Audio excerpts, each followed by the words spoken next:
தமிழகத்தில் சட்டமன்ற தேர்தல் நடைபெற உள்ள நிலையில் அரசியல் கட்சிகள் கூட்டணி பேச்சுவார்த்தை தீவிரமாக ஈடுபட்டே வருது. திமுக தலைமையிலான கூட்டணி அதேபோல் அதிமுக பாஜக அடங்கிய கூட்டணி தேர்தலில் களம் காண்கின்றது.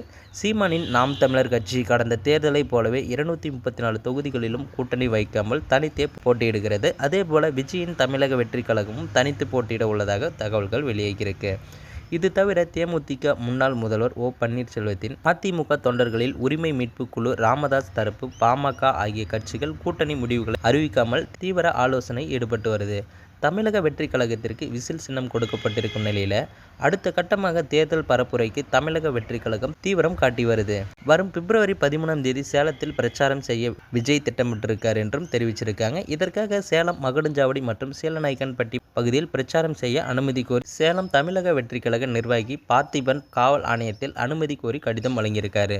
இந்த நிலையில் தமிழக வெற்றி கழகம் சேலம் மாவட்ட செயலாளர் பார்த்திபன் இன்று செய்தியாளர்களை சந்தித்தார். அப்போது வரும் பிப்ரவரி 13 மதியம் 12 மணி முதல் மாலை 3 மணி வரை விஜயின் மக்கள் சந்திப்பு நிகழ்ச்சி நடைபெற உள்ளது. அதையொட்டி எங்கள் கட்சியின் சார்பாக பல்வேறு நிகழ்ச்சிகளில் பாதுகாப்பு பணியில் ஈடுபட்ட தன்னார்வலர்கள் 600 பேர் வந்திருக்காங்க. அவர்களிலிருந்து 450 பேர் தேர்ந்தெடுக்கப்பட்டு இராணுவத்திலிருந்து ஓய்வு பெற்ற சிவகுமார் தலைமையில் அனைவருக்கும் பயிற்சி நடைபெற்றது.